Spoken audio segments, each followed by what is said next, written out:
Voilà, coucou, bienvenue à tous pour ma nouvelle vidéo que je la tourne ici devant vous, devant ce magnifique panneau, mon tableau blanc que j'avais déjà rempli, rappelez-vous.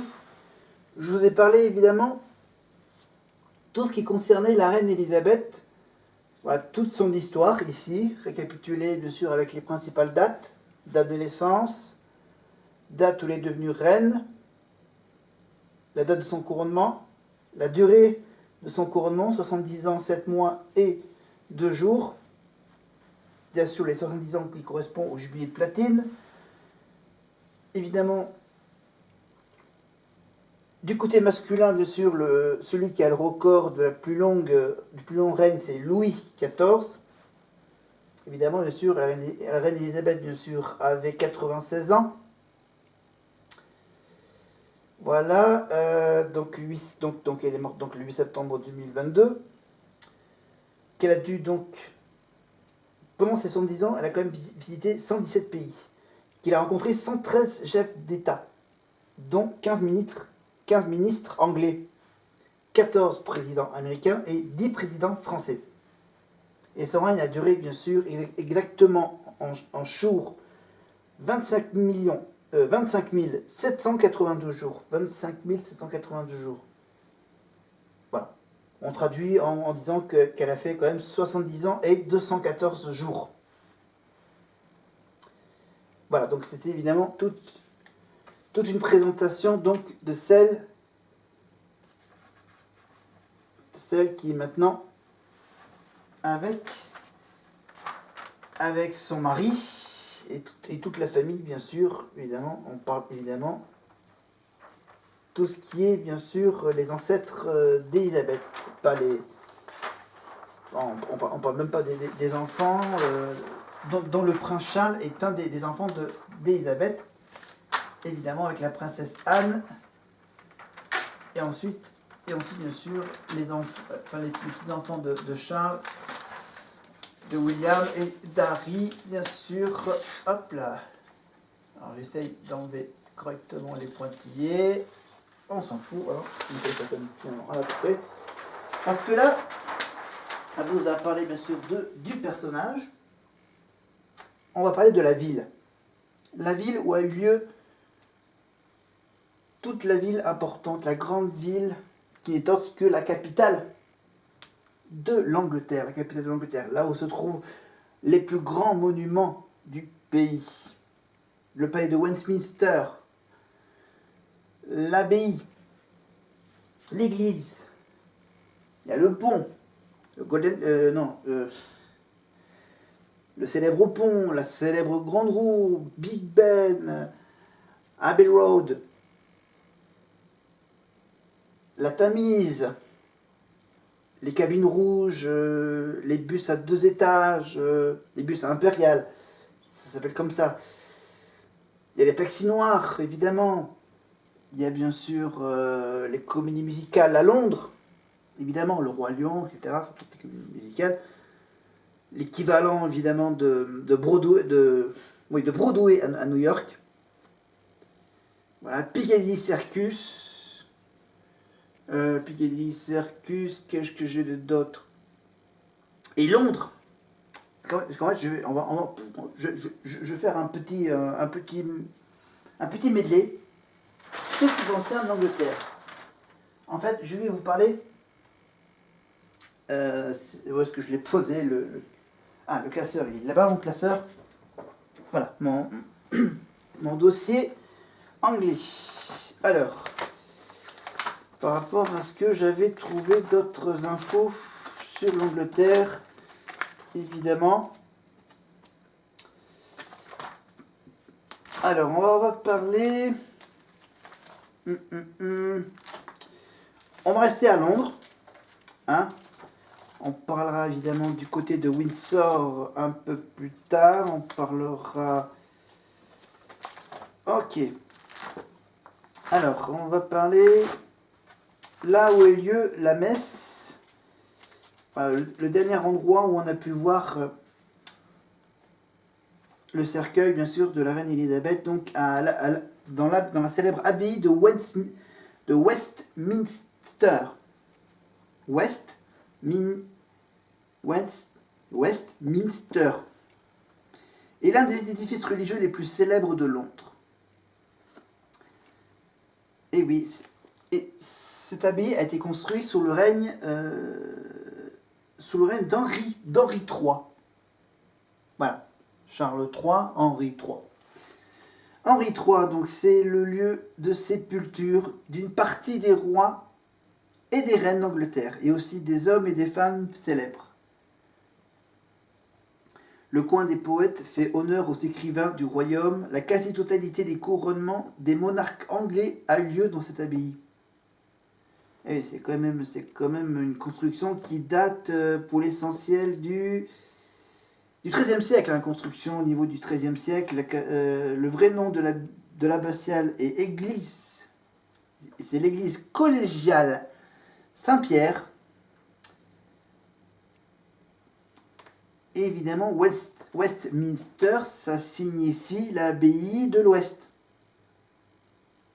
L'abbaye, ça veut dire Minster, abbaye, et West vient pour l'association. Voilà. Voilà, l'explication, c'est que celle-ci se situait à l'ouest.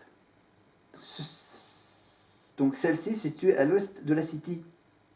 Voilà, en opposition à Eastminster, le monastère cistercien qui se trouvait à l'est, du côté au-delà de la tour de Londres, sur le site de l'actuel Royal Mint.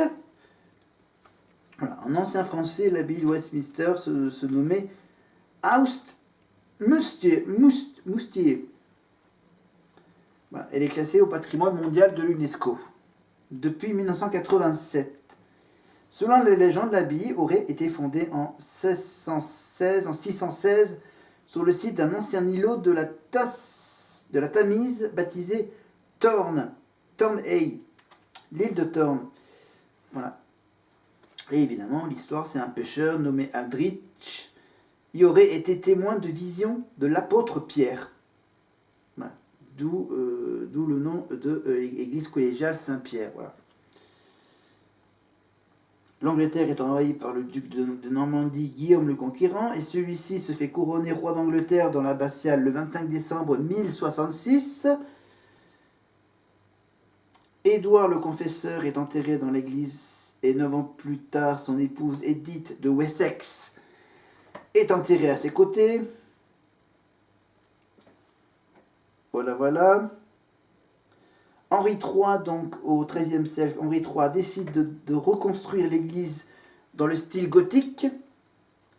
Il s'agit pour lui de suivre la mode architecturale et de donner un écrin splendide à la sépulture d'Édouard le Confesseur. Son corps est exhumé et placé dans un nouveau tombeau en 1269.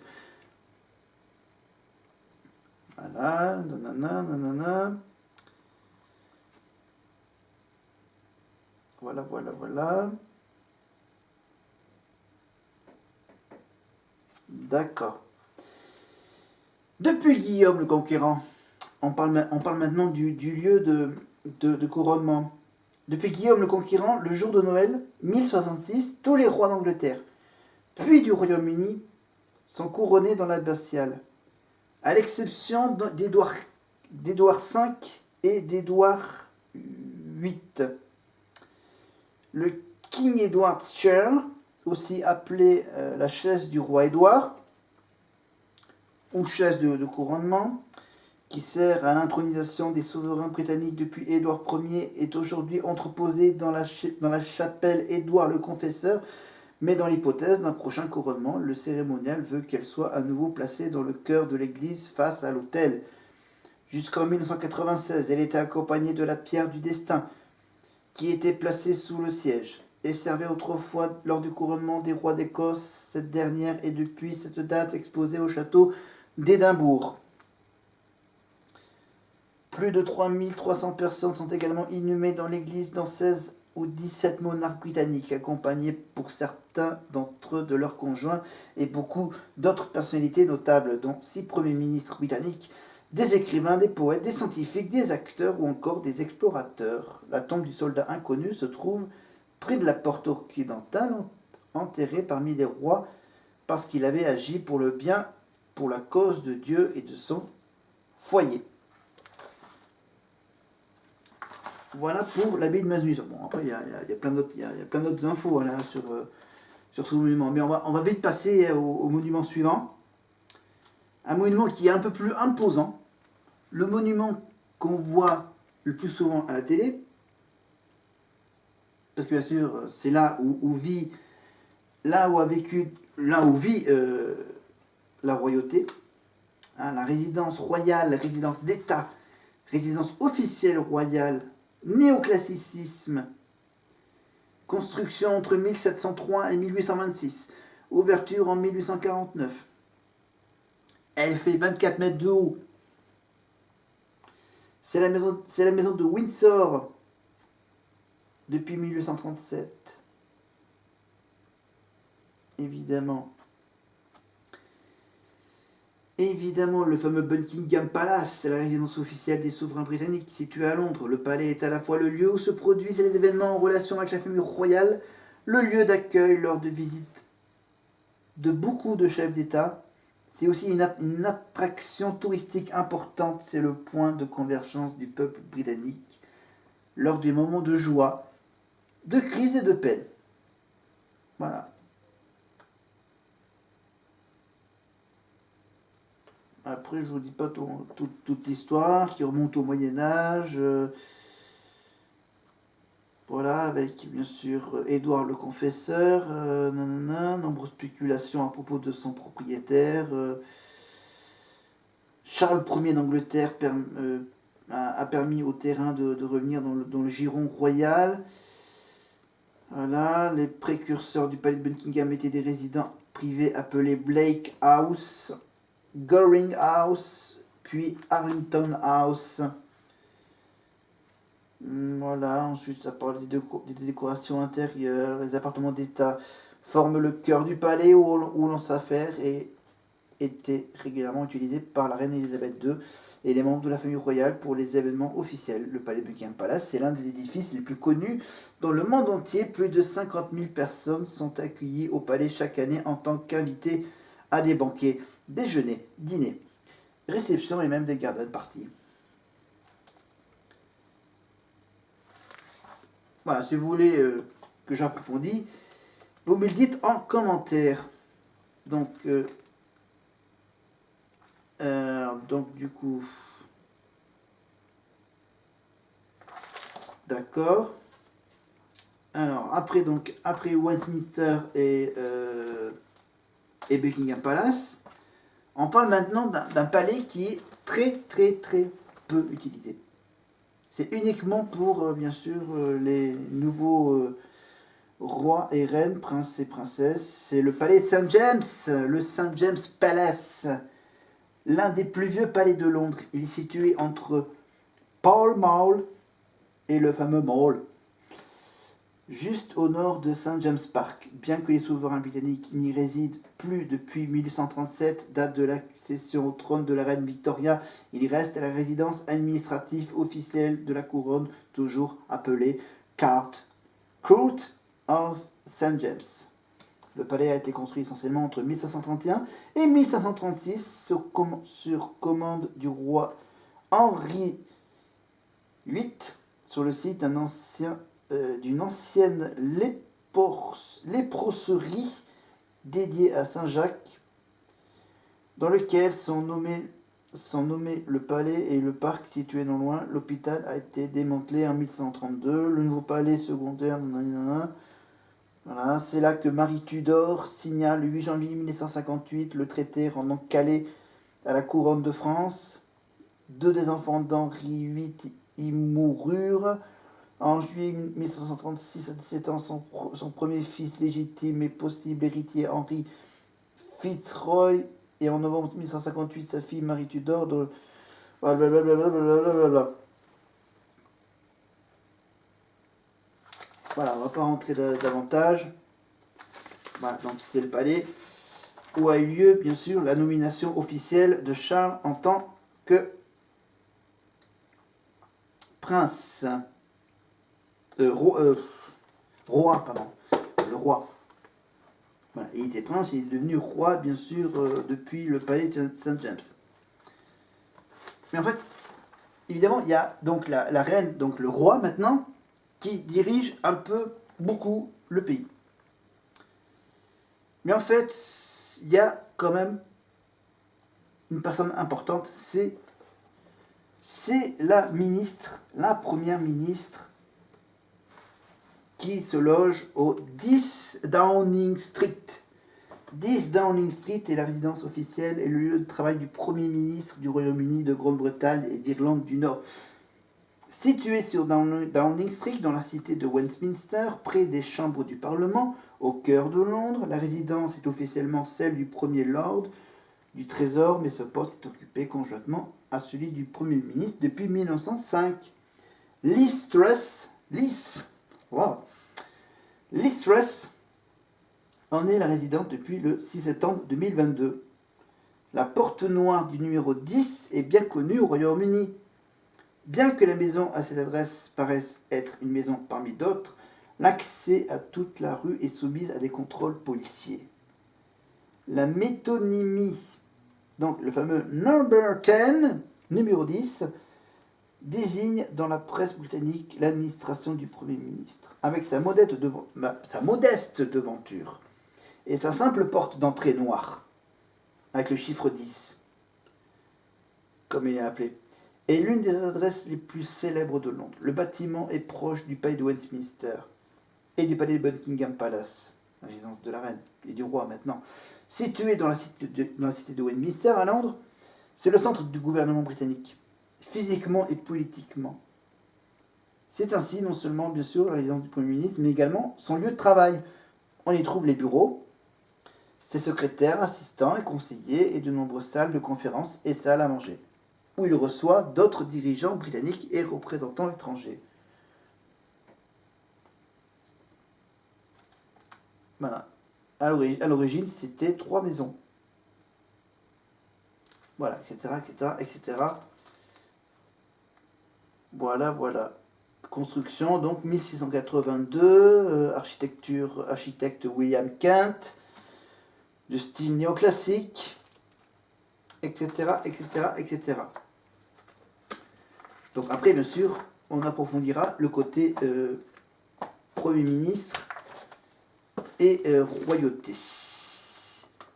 Voilà. Évidemment, on parlera évidemment un peu plus ensuite, un peu plus de la maison Windsor et du pays en lui-même. Mais ce que j'ai envie de vous parler... Non, attends, je recherche encore. Je viens juste de me rappeler qu'en fait, j'ai... Voilà, on parlera évidemment, on reviendra sur la fameuse opération London Bridge. Voilà, on parlera un peu plus de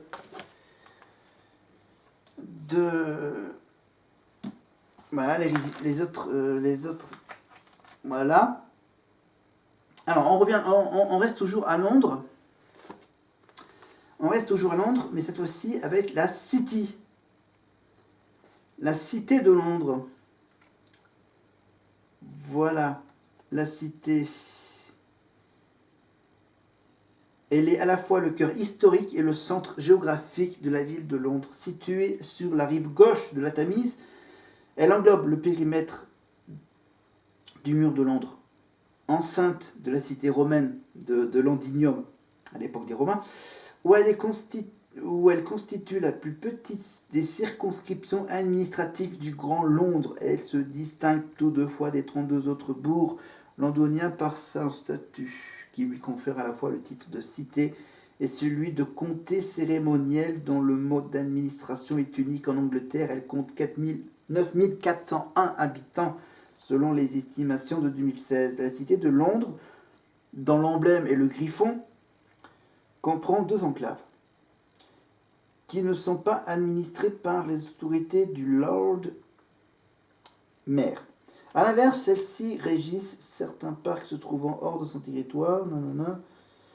Il concentre les sièges sociaux de nombreuses banques, compagnies d'assurance et grandes entreprises multinationales avec sa bourse. C'est également la première place financière au monde devant New York, Tokyo et Hong Kong.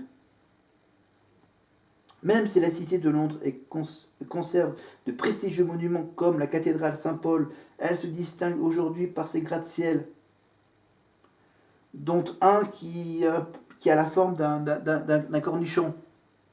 Je ne peux pas vous dire le nom en anglais, mais il s'appelle le cornichon. Qui domine les immeubles anciens rescapés des bombardements de la Seconde Guerre mondiale. Donc, on a parlé donc de l'abbaye de Westminster. Donc, je parle évidemment de la City parce que on a pu voir l'annonce du roi Charles. Après l'avoir annoncé évidemment au niveau royal, bien sûr, ils l'ont aussi annoncé du côté des finances devant la bourse de Londres, évidemment. C'est très strict, hein, les règles sont très strictes. Mais on revient bien sûr. Non, pas les Westminster plus tard. Donc le nom Downing Street, ok. Allez, Piccadilly Circus, allez. Dernière partie, Piccadilly Circus, et après on arrête, j'arrête mes fiches Wikipédia. On finit avec le Piccadilly Circus. Le carrefour routier est une place, c'est un carrefour routier et une place piétonne du quartier de Westminster à Londres. La place autrefois considérée comme le centre de l'Empire britannique constitue encore de nos jours un des centres névralgiques de Londres. C'est quand même réputé par la pléthore d'enseignes lumineuses qui l'entourent. Elle compte également plusieurs curiosités touristiques, dont une fontaine érigée en 1893 en mémoire de Lord Shaftesbury est surplombée par un ange de la charité chrétienne, communément appelé Eros, ou encore le théâtre Criterion, ou encore le London Pavilion, et encore plusieurs magasins célèbres évidemment. Non loin de là se trouve le London Trocadéro, centre commercial et de loisirs, et la statue, bien sûr, la fameuse statue Horse of Helios. Son emplacement en plein cœur du West End, ainsi que sa proximité avec des lieux commerçants ou de divertissement font qu'elle est encore aujourd'hui un lieu apprécié des Londoniens comme des touristes du monde entier. Piccadilly Circus, c'est en fait un croisement de 5 grandes artères de West End. Piccadilly, Regent Street, Glasshouse Street, Shaftesbury Avenue et Coventry Street. La place est également à la curiosité du quartier aristocratique de Mayfair, de celui des théâtres de West End et de ceux consacrés à la vie nocturne Soho et Leicester Square, la station de métro éponyme du Piccadilly Circus, où circulent les trains des lignes Bakerloo, Piccadilly, se trouve directement sous le carrefour.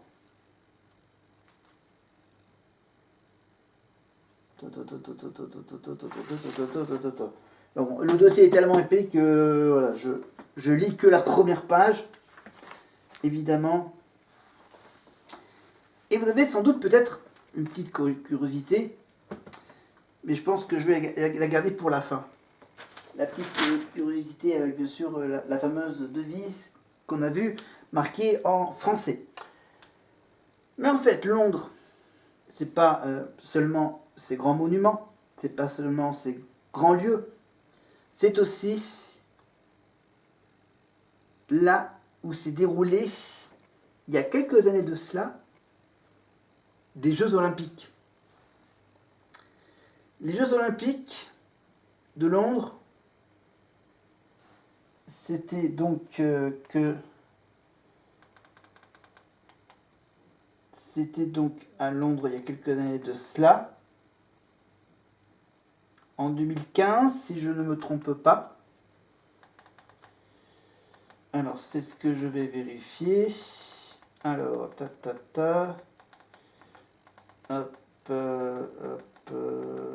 là, non, voilà. Attends, le temps que je trouve les lettres. Voilà, je sélectionne les lettres. Voilà. Non, c'est 2012, c'est ça, c'est 2012 les Jeux Olympiques. 2012 donc. Hop là, pardon, je coupe le sang bien sûr. Donc c'était évidemment sur le stade olympique de Londres. Un magnifique stade assez moderne.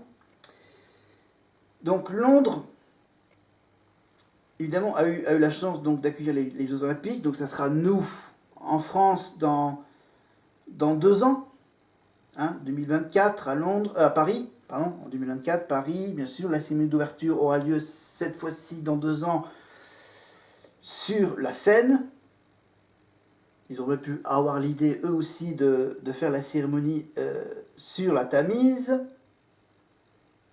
Mais bon, on va être les premiers à le faire, à faire une cérémonie d'ouverture qui ne se déroule pas, cette fois-ci, qui ne se déroule pas au Stade de France, mais qui se déroule sur la Seine. Le Stade de France sera évidemment réservé pour les épreuves d'athlétisme, surtout les épreuves d'athlétisme sur le magnifique Stade de France. Et donc nous, on a donc décidé bien sûr de faire un spectacle sur la Seine. Voilà, de faire la fameuse traversée des athlètes olympiques sur des petits bateaux-mouches, évidemment. Et donc, la flamme olympique, ça doit être au niveau de la Tour Eiffel. Voilà. C'est vrai que nous, en France, on n'a pas la chance d'avoir un roi ou une reine. On a juste un président et un premier ministre. Voilà. Après, c'est vrai que ça dépend des histoires de chaque pays.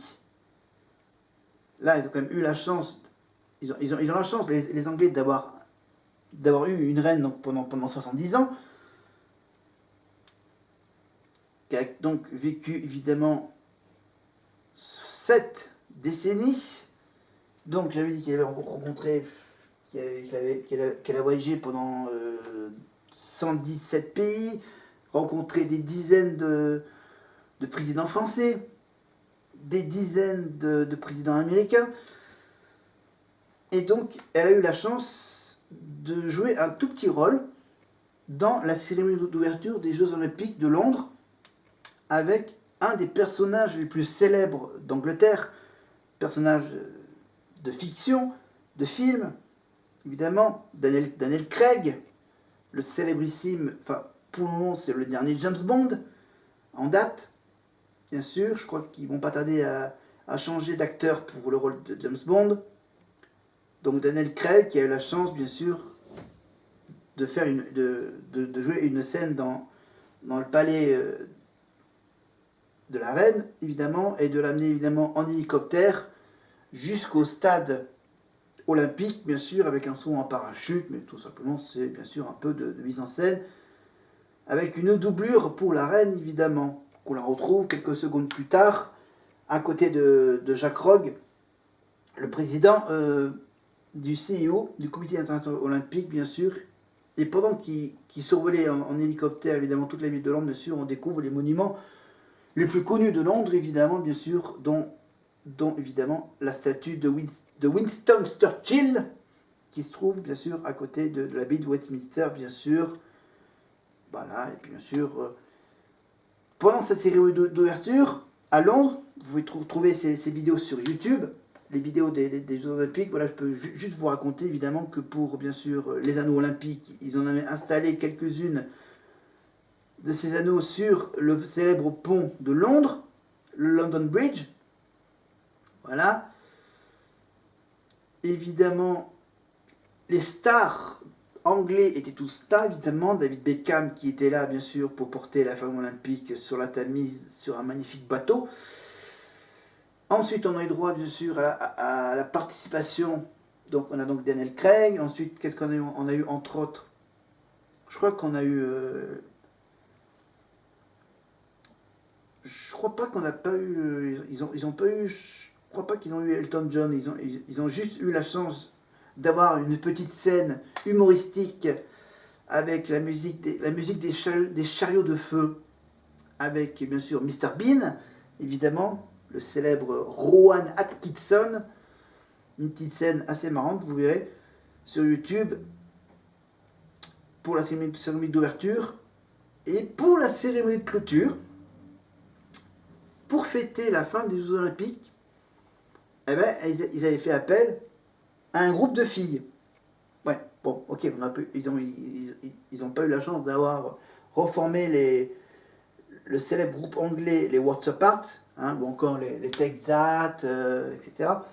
Non, ils ont fait appel à des filles très épicées, hein, les Spice Girls.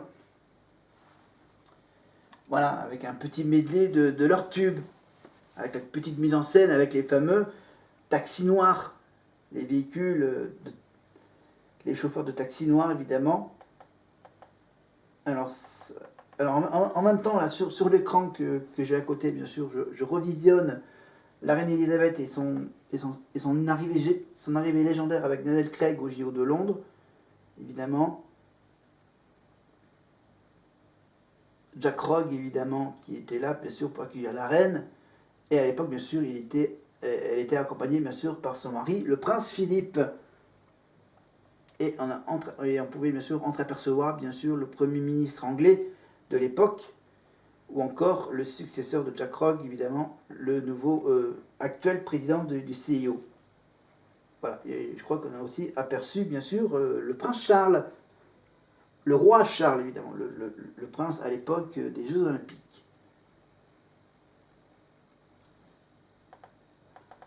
Alors, hop là, la petite séquence avec les Spice Girls. Alors faut que je descende. Non, attends, hop là, je vais plutôt chercher, voilà, dans les recherches. Non, c'est ça, pendant les Jeux Olympiques, on a eu droit également à... Ah, il y avait bien Paul McCartney, et il y avait aussi la reformation du groupe Queen.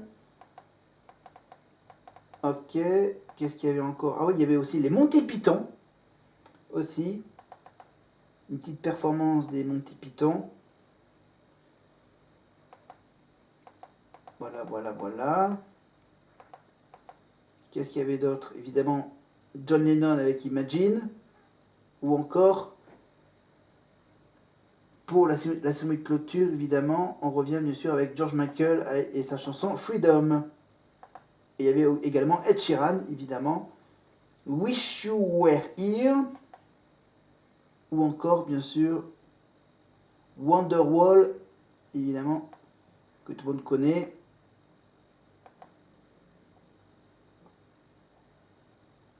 Voilà. Ah oui, voilà, à l'époque, il y avait aussi les One Direction, hein, avec What Makes You Beautiful, évidemment. Ils avaient une magnifique flamme olympique aussi. Voilà. Et donc, les Spice Girls, hop, je vais mettre la télé parce que bien sûr, sur Arte, ils mettent bien sûr une soirée avec les Spice Girls. Alors, attends, du coup, hop, ah oui, d'accord. Bon, voilà, on a un autre moyen d'aller. On retourne donc sur, hop là, YouTube. On va sur...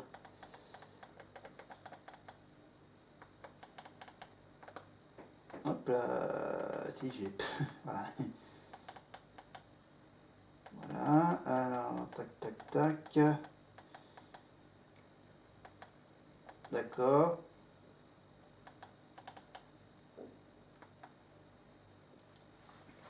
Alors, donc je parle évidemment des vedettes aux Jeux Olympiques de Londres, les cérémonies d'ouverture et de clôture, que vous pouvez bien sûr retrouver sur Internet, sur YouTube. Vous pouvez également retrouver évidemment sur YouTube, je pense, pas mal de vidéos, bien sûr, de la reine Elisabeth, évidemment. Voilà, c'était évidemment ma petite vidéo sympathique et instructive sur Londres, quelques mouvements de Londres. Après, bien sûr, la prochaine fois, ça sera on va faire des petits... voilà, ça sera un coup sur le pays, un coup, ça sera sur la royauté. Pays, royauté, jusqu'à ce que j'ai fait tous les thèmes. Voilà, donc, voilà, je vous laisse tranquille et je vais tout de suite, bien sûr, retrouver les filles épicées anglaise, évidemment, Mel B, Mel C, Emma, Jerry, Victoria, entre autres. Je crois que je les ai tous cités. Les Spice Girls, évidemment. Voilà, c'est les années 90, évidemment. Enfin, voilà, fin des années 90, bien sûr, avec bien sûr les Spice Girls. Il y a surtout, bien sûr, il y a leur concert. Il y a aussi le film. Évidemment, les Spice Girls, elles ont eu la chance de faire un film. Évidemment, il y en attend avec impatience, bien sûr, leur grand retour sur scène, évidemment, avec, après quelques années, évidemment, où chacune ont vécu leur petite histoire de famille, évidemment, et vous pouvez bien sûr, sur Netflix, retrouver 2 membres des Spice Girls dans le jeu de télé-réalité sur Netflix, évidemment, le Circle Game version anglaise, avec donc 2 des membres des Spice Girls qui ont joué le jeu de The Circle, bien sûr, en cachant, bien sûr, que c'était des anciens membres du groupe des Spice Girls, évidemment. Voilà, c'est à découvrir donc sur Netflix. Évidemment, voilà, vous pouvez bien sûr facilement retrouver, évidemment, l'intégralité de leur film, évidemment. Allez, je m'arrête là. C'était donc ma petite vidéo, bien sûr, après ces 10 jours d'hommage à la reine. Maintenant, bien sûr, on va maintenant attendre l'année prochaine que le roi soit couronné. Voilà, il faut un certain moment pour rendre hommage à la reine, bien sûr, un petit peu plus longtemps, encore. Voilà, laissez le temps aux Anglais de ce petit changement de royauté, de passer donc d'une femme à un homme qui dirige maintenant le pays, évidemment.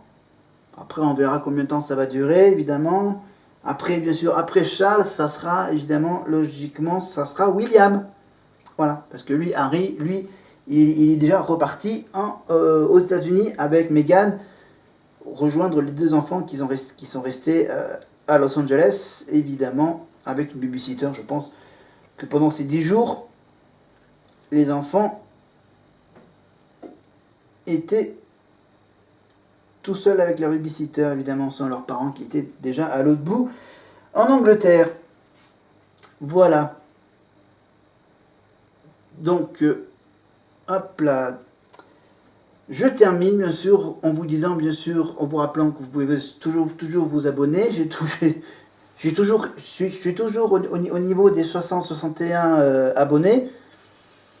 Voilà, tant que ça bouge pas trop, ça me convient. Ah, et n'oubliez pas, abonnez-vous et cliquez sur la cloche pour être prévenu des prochaines vidéos que je vais mettre en ligne, évidemment. Voilà, ça sera pas à chaque fois sur l'Angleterre, mais là, bon, c'était un peu l'actualité, et donc, voilà, c'était sympa. Voilà, hop, voilà, je quitte ça. Voilà. Évidemment, pour pas avoir de problème avec YouTube, bien sûr, j'ai pas mis le son de la télé dans ma vidéo. Voilà, je reviendrai avec mon tableau blanc bientôt, sur mon tableau blanc bientôt, pour un nouveau concept, évidemment, que voilà, faut que je trouve le temps pour le faire, pour vous proposer et vous l'enregistrer. Évidemment, ça sera donc bientôt. Mon nouveau concept. Allez, je vous laisse tranquille, à vos occupations. Et moi, je vous retrouve donc pour une prochaine vidéo. À bientôt. Salut!